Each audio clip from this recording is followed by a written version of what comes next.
friends, welcome to Anbudan in Samayal. இன்னைக்கு நம்ம என்ன பார்க்க போறோம்னா மஷ்ரூம் சுக்கா எப்படி செய்யறதுன்றத பார்க்க போறோம். இத ரொம்ப ஈஸியா நம்ம வீட்லயே செஞ்சிடலாம். ரொம்ப டேஸ்டா நல்லா இருக்கும்.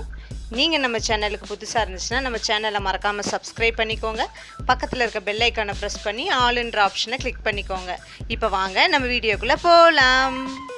நான் இப்போ ஒரு கடாயில 2 ஸ்பூன் போல எண்ணெய் சேர்த்துக்கிறேன். எண்ணெய் காஞ்சதும் 1 ஸ்பூன் கடுகு, 1/2 ஸ்பூன் சீரகம், ஒரு காஞ்ச மிளகாவை சேர்த்துக்கலாம். ஒரு கொத்து கருவேப்பிலை சேர்த்துக்கோங்க. கருவேப்பிலை நிறைய சேர்த்துக்கோங்க, சுக்காவுக்கு ரொம்ப நல்லா இருக்கும். இப்போ நல்லா வதக்கிக்கலாம். இதில் நான் சின்ன வெங்காயம் நிறைய சேர்த்துக்கிறேன். பெரிய வெங்காயத்தோட சின்ன வெங்காயம் சுக்காவுக்கு நல்லா இருக்கும். அதனால சின்ன வெங்காயத்தை 2ஆக கட் பண்ணி சேர்த்துக்கோங்க.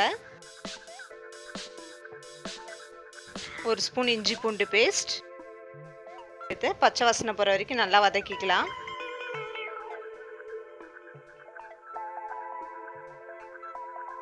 இதுக்கு நான் ஒரு சின்ன சைஸ் தக்காளியை கட் பண்ணி சேர்த்துக்கிறேன்.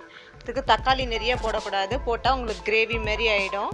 அதனால் சின்ன சைஸ் தக்காளியாக பார்த்து ஒன்று கட் பண்ணி எடுத்துக்கோங்க. 1 ஸ்பூன் மஞ்சள் தூள், 1 ஸ்பூன் மிளகாய் தூள் சேர்த்து நம்ம நல்லா வதக்கிக்கலாம். தக்காளி நல்லா வதங்கட்டும். தக்காளி நல்லா வதங்கினோடனே நம்ம க்ளீன் பண்ணி வச்சுருக்க மஷ்ரூமை சேர்த்துக்கலாம்.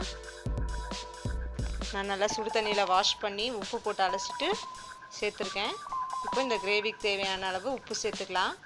சேர்த்து நம்ம மிக்ஸ் பண்ணிக்கலாம்.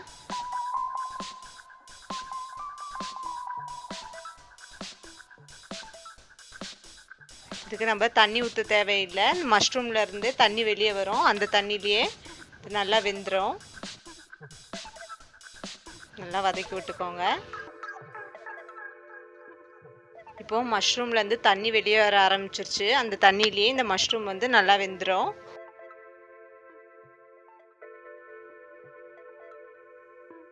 இப்போ 2-3 நிமிஷம் நல்லா வதக்கி விட்டால் போதும். இப்போ பாருங்கள், மஷ்ரூம் நல்லா வெந்துருச்சு, எண்ணெய்லாம் பிரிஞ்சு வந்துருச்சு. இப்போ 1 ஸ்பூன் போல் பெப்பர் தூள் சேர்த்துக்கலாம்.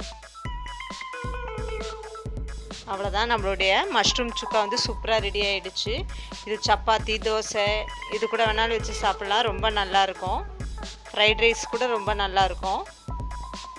இதை நீங்கள் வீட்டில் கண்டிப்பாக ட்ரை பண்ணுங்கள். இந்த வீடியோ உங்களுக்கு பிடிச்சதுன்னா மறக்காமல் லைக் பண்ணுங்கள், ஷேர் பண்ணுங்கள், சப்ஸ்கிரைப் பண்ணுங்கள். இன்னும் எது மாதிரி வீடியோ வேணுன்றதை கீழே கமெண்ட் பாக்ஸில் கமெண்ட் பண்ணுங்கள். நான் உங்களை நெக்ஸ்ட் வீடியோவில் மீட் பண்ணுறேன். ஓகே, பாய்.